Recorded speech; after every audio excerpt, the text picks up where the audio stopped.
ప్రియమణి ప్రధానమైన పాత్రగా good wife series రూపొందింది. Revathi దర్శకత్వం వహించిన ఈ సిరీస్ 6 ఎపిసోడ్స్గా జియో హాట్ స్టార్ లో స్ట్రీమింగ్కి వచ్చింది. తెలుగు, తమిళ, మలయాళ, కన్నడ, హిందీ, బెంగాలీ, మరాఠీ భాషలలో ఈ సిరీస్ అందుబాటులోకి వచ్చింది. ఈ సిరీస్ కథేమిటనేది చూద్దాం. కథ: Gunaseelan Sampath Raj additional advocate general. భార్య తరుణిక, ప్రియమణి లాయర్గా పనిచేసి ప్రస్తుతం ఇంటిపట్టునే ఉంటుంది. వారి పిల్లలే రితీష్, రితన్య. విలాసవంతమైన జీవితాన్ని వారు గడుపుతూ ఉంటారు. అలాంటి పరిస్థితుల్లోనే గుణశీలన్ సెక్స్ స్కాండల్లో చిక్కుకుంటాడు.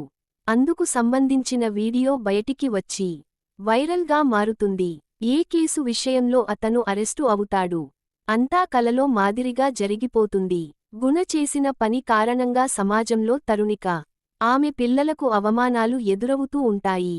జైల్లో గుణ ఉండటం, బ్యాంకు అకౌంట్స్ ఫ్రీజ్ చేయడం వలన తరుణిక ఫ్యామిలీ ఇబ్బందుల్లో పడుతుంది. దాంతో తరుణిక జాబ్ చేయాలని నిర్ణయించుకుంటుంది. గతంలో తనకి తెలిసిన హరిదీపక్ ఫర్మ్లో జూనియర్ లాయర్గా చేరుతుంది. అక్కడి నుంచి నిదానంగా ఒక్కోమెట్టు ఎక్కడం మొదలుపెడుతుంది. గుణ తప్పు చేశాడనే కోపంతో తరుణిక ఉంటుంది.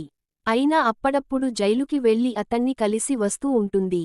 జరిగిన దాంట్లో తన తప్పు లేకపోలేదని, అయితే కొంతమంది ప్లాన్ చేసి తనని ఇరికించారని ఆమెతో గుణ చెబుతాడు. తనని జైల్లోనే చంపాలనే ఆలోచనలో ఉన్నారని అంటాడు.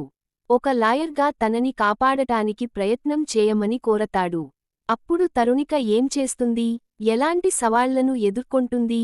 నిజంగానే గుణ తప్పు చేశాడా అనేది కథ. విశ్లేషణ: గతంలో లాయర్గా పనిచేసిన తరుణిక, పిల్లల బాగోగులు చూడటం కోసం ఇంటిపట్టునే ఉండిపోతుంది. అయితే భర్త జైలుకు వెళ్లడంతో తప్పనిసరి పరిస్థితులలో ఆమె మళ్లీ నల్లకోటు వేయవలసి వస్తుంది. ఒకవైపున భర్తను, మరోవైపున పిల్లలను, ఇంకో వైపున పరువు ప్రతిష్టలను కాపాడుకునే ప్రయత్నంలో ఆమె ఎలాంటి సవాళ్లను ఎదుర్కోవలసి వస్తుందనే అంశాల చుట్టూ ఈ కథ తిరుగుతుంది. జైలుకి వెళ్లిన భర్తను కాపాడటం కోసం తరుణిక ఎలాంటి పోరాటం చేస్తుంది? ఆ ప్రయత్నంలో ఆమె ఎలాంటి ఎదురుదెబ్బలు తినాల్సి వస్తుంది? అనే ఆసక్తికరమైన అంశాలతో ఈ కథ నడుస్తుందని ప్రేక్షకులు భావిస్తారు. కానీ ఒక్కో కేసు గెలుస్తూ తరుణిక ముందుకు వెళుతోందనే విషయాన్ని చూపించడం కోసం దర్శకుడు మరికొన్ని కేసులను మధ్యలోకి తీసుకుని వచ్చాడు. అదే ఈ సిరీస్కి మైనస్ అయింది. తరుణిక మిగతా కేసులను పూర్తిచేసి వచ్చేటప్పటికే కథ చివరిలోకి వచ్చేస్తాం. ఆ తరువాత అసలు అంశం దగ్గరే హడావిడి చేశారు. భర్తను విడిపించడంలో తన శాయశక్తులా ప్రయత్నం చేసిన భార్య అనిపించుకోలేకపోతుంది.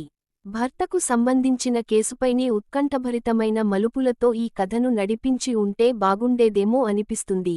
పనితీరు, లైన్ ఆసక్తికరమైనదేగాని మధ్యలో అనవసరమైన సన్నివేశాలతో కాలయాపన చేశారు. స్క్రీన్ ప్లే వైపు నుంచి కూడా అద్భుతాలేమీ జరగలేదు.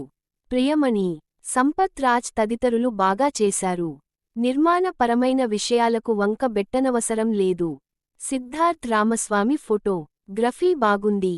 కిషన్ కుమార్ ఎడిటింగ్తో పాటు నేపథ్య సంగీతం కూడా ఫరవాలేదనిపిస్తుంది. ముగింపు: కథ ఎత్తుకున్న తీరు బాగుంది.